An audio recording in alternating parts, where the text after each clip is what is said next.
Dans le cadre des Mardis Mallette, CMA-TV vous présente la chronique économique, une présentation du groupe Mallette, société de comptables professionnels agréés et de services juridiques.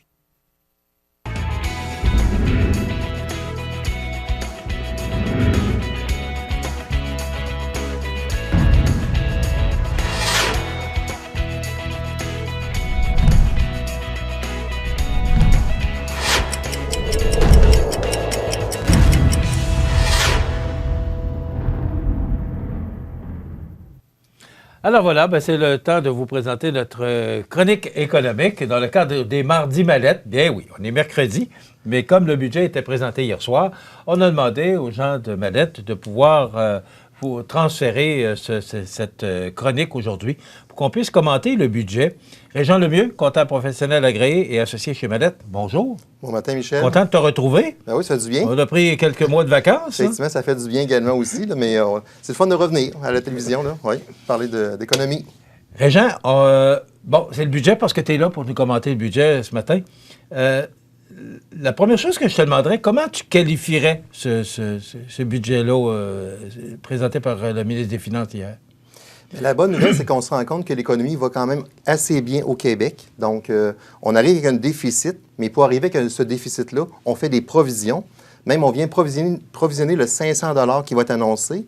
D'ailleurs, je l'ai appelé le budget Monopoly, parce que passer à go, réclamer 500 $, c'est ça qu'on annonce aujourd'hui pour les contribuables. Et ça touche la majorité des contribuables. On parle de 94 % de la population, mais les gens qui contribuent. Donc, 6,4 millions de contributeurs qui vont recevoir un 500 $ pour venir couvrir l'inflation qui est annoncée par le gouvernement depuis 2021. Bon, on va juste parler un petit peu du 500 $ parce qu'hier, j'écoutais les économistes qui parlaient de... Bon, on aurait dû donner plus... parce que là, on donne 500 $ aux gens qui gagnent 100 000 $ et moins. Oui. Mais on disait hier qu'on aurait dû donner un montant plus élevé aux contribuables, mais pour ceux qui gagnent 50 000 et moins, parce que c'est là où les besoins et l'inflation touchent plus directement les gens à plus faible revenu. Oui, c'est un bon point, Michel, parce qu'effectivement, c'est un peu ce qu'on a dit au ministre Girard. On mentionnait que dans le fond, on touche un peu tout le monde, donc on vient un peu saupoudrer cet argent-là à tout le monde, alors que ce n'est pas nécessairement les gens qui gagnent 100 000, 50 000 et plus qui n'ont besoin de ces 500 $ dans leur poche. Par contre, on s'aperçoit qu'il y a des élections qui s'en viennent et je crois que ça a un impact. L'idée qu'ils ont pris de venir saupoudrer cet argent-là à l'ensemble de la population, des contribuables, la majorité, mais c'est basé vraiment sur des élections qui s'en viennent. Et on s'attendait à ça, ce qui est normal qu'on voit lorsqu'il arrive des politiques, qui arrivent les élections. On vient plus élargir pour toucher le plus possible de contribuables qui vont venir voter aux prochaines élections. OK. Qu'est-ce que tu retiens principalement de ce budget-là? Bien, qu'est-ce que je retiens, dans le fond, c'est que le 500 $ devient quand même intéressant. On ne le dénigre pas, ce 500 $-là. Il vient couvrir une partie de l'inflation qu'ont subi les consommateurs au cours de l'année 2021, dans laquelle on a connu quand même un taux d'inflation un peu plus de 4 %. Et la façon qu'ils ont venu le calculer, mais ils ont pris un panier d'épicerie moyen. Quand je dis un panier d'épicerie, là, ça comprend l'épicerie, mais ça comprend aussi l'essence, le véhicule, le logement. Les autres, ils estiment qu'un contribuable paye en moyenne environ 25 000 par année pour couvrir l'ensemble de nos dépenses qu'on a dans notre quotidien. Basé sur un taux d'inflation, ça représente environ 400 quelques $ de plus que ça nous a coûté pour ces choses-là qu'ils mentionnent. Donc, d'où arrive le 500 $ qu'on décide de donner à l'ensemble des contribuables? C'est pas beaucoup. C'est pas beaucoup parce qu'effectivement, maintenant, on regardait, il y a des familles qui ont plusieurs enfants. Donc, chaque situation est vraiment différente. Donc, pour les gens qui ont des plus faibles revenus, ça a un impact beaucoup plus majeur parce que les autres, la bonne partie de leur argent sert pour les biens de base. Puis l'inflation, l'inconvénient que ça a, ça vient toucher les biens de base. C'est ça qui cause l'impact économique qu'on peut subir et même en subir une récession. La bonne nouvelle qu'on a appris, Michel, c'est que l'économie quand même québécoise va quand même bien. On finit avec un déficit au-dessus de 6,4 milliards. Mais on parlait au départ, l'an passé, à pareille date, Michel, j'annonçais qu'on visait le 12 milliards de déficit, qui a été revu à la baisse à l'automne à 6 milliards. Et finalement, on finit aux alentours de 6 milliards. Mais pour finir à 6 milliards, on vient provisionner le 3,8 milliards que ça coûte pour verser le 500 $. Donc, on vient comptabiliser l'année précédente le montant du 500 $ qu'on va recevoir en 2022. Pour être capable sinon, on aurait fini avec un déficit en bas quasiment de 4 milliards. Bon, si je parle au comptable, moi, le comptable qui va venir dans mon bureau va dire, bon, écoute, Michel, tu fais un déficit encore cette année. Va falloir trouver des moyens pour rétablir la situation parce que tu ne peux pas continuer à faire des déficits. Comment tu vois ça, le fait d'accumuler des déficits d'année en année? C'est la dette qui monte? à un moment donné, il va falloir passer à la caisse. Effectivement, on appelle ça pelleter par en avant des problèmes. Là, c'est le terme qu'on oui, utilise dans le jargon. Oui. Là. Effectivement. Sauf qu'on se rend compte qu'on fait quand même 3 provisions importantes qui ont été prises par le gouvernement. Donc, c'est des provisions, dans le fond, c'est des réserves qu'on prévoit. L'argent n'est pas nécessairement dépensé d'un endroit bien précis. Donc, une qui est prévue pour la COVID, une qui est prévue pour la guerre à l'Ukraine, dans le fond, là, à cet endroit-là. Puis également aussi une provision qui est prise pour le Fonds des générations. Je ne sais pas si tu te souviens, dans le Fonds des générations, on met quand même 3,3 milliards par année dans ce fonds-là, qui est rendu pas loin de 16 milliards. Donc, c'est comme une réserve qu'on prévoit pour le futur. Donc, au total, si on enlève ces 3 provisions-là qu'on a prises, on finirait avec un déficit à 0 dans l'année 2022 qui s'en vient. OK. Donc, pourquoi on prend des provisions? C'est qu'on est vraiment un budget qu'on appelle prudent. On vient, ce qu'on appelle, nous, dans le jargon financier, on vient se padder. On vient s'assurer que s'il arrive un soubresaut dans l'économie, l'inflation devient un peu plus haute que prévu, ou il arrive une guerre qui peut être un peu plus mondiale, là, on vient prévoir des budgets en conséquence de ça. Mais si on ne tiendra pas compte des provisions, on finira en 2022 avec un budget à base 0. Et je vous annonce déjà que le budget finira pas comme prévu à 6 milliards. Il va être en bas de ça, selon moi. Puis ils vont démontrer que, dans le fond, ils ont bien géré le budget, mais c'est des provisions qui étaient prises en lien avec ça. Bien, entre autres, quand on parle de la taxe sur l'essence, comme l'essence est beaucoup plus élevée, bien, les taxes, il rentrent plus d'argent au gouvernement aussi. Les revenus sont plus élevés. Oui. D'ailleurs, l'inflation vient jouer un côté positif au gouvernement parce que c'est drôle de dire quand plus même. Hein? Oui, parce qu'on parle des TVQ. Si on parle pour le Québec, la TVQ vient augmenter. Aussitôt que les biens de base augmentent, l'ensemble des revenus du gouvernement vient augmenter aussi. Et d'ailleurs, là, on prévoit une croissance. L'an passé, on a connu une croissance qui était environ de 6,5 % de l'ensemble des revenus. Donc, imaginez-vous l'argent qui est rentré au gouvernement. Là, on prévoit une croissance de 1,5 % donc beaucoup plus sécuritaire pour la croissance. Et d'après moi, on va l'atteindre, cette croissance-là. Et là, l'inflation vient aider le gouvernement, qui permet que... Donc, le gouvernement doit se faire des provisions pour ne pas démontrer qu'ils sont quasiment en équilibre déjà. Parce que ça fait drôle, on avait annoncé des déficits importants l'an passé pour les prochaines années.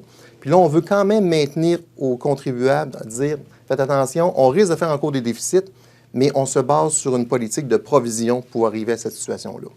OK. Qu'est-ce que tu retiens d'autre? Bien, qu'est-ce que je retiens d'autre? Ça, c'est la bonne nouvelle, c'est qu'on fait moins de déficits qu'est-ce qu'on croyait. Donc ça, c'est positif en tant que tel.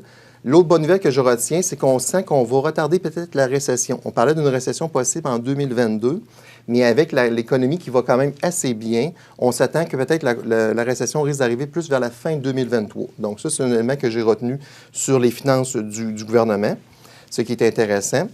Dans les projets qu'on a décidé de faire cette année, qui devient intéressant, on met beaucoup d'argent dans l'économie. On rajoute quand même des milliards qui sont rajoutés pour être capable de faire face aux infrastructures.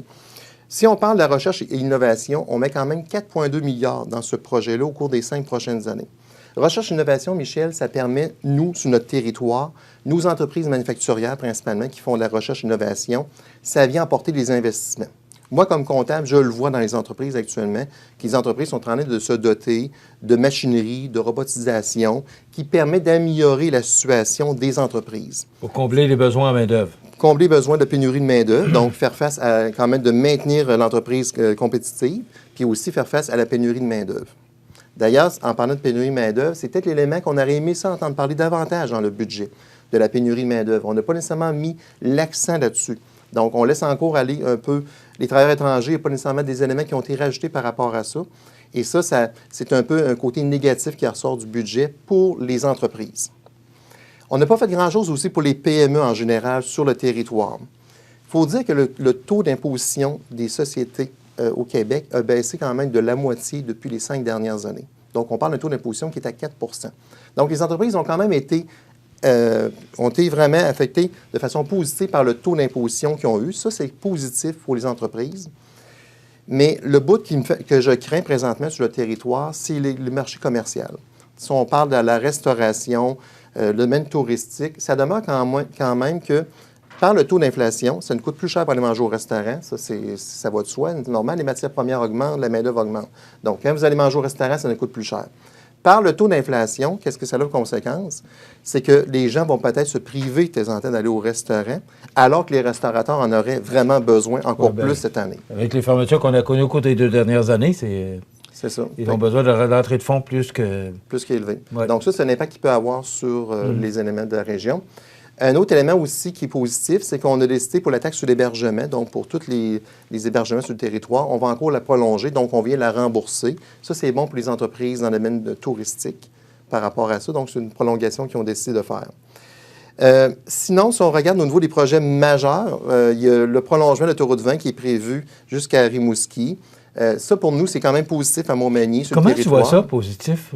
Parce que dans le fond, lorsqu'on crée de l'accès plus facile dans les régions, donc l'autoroute 20 a permis de faire l'accès entre, à l'époque, Montréal-Québec, Québec et jusqu'à Rivière-du-Loup.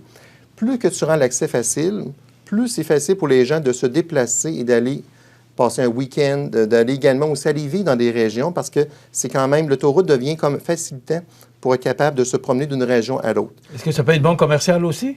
C'est bon commercial aussi parce que dans le fond, ça fait du va-et-vient qui est beaucoup plus intéressant. Dans le fond, les gens vont aux endroits que c'est facile d'accès.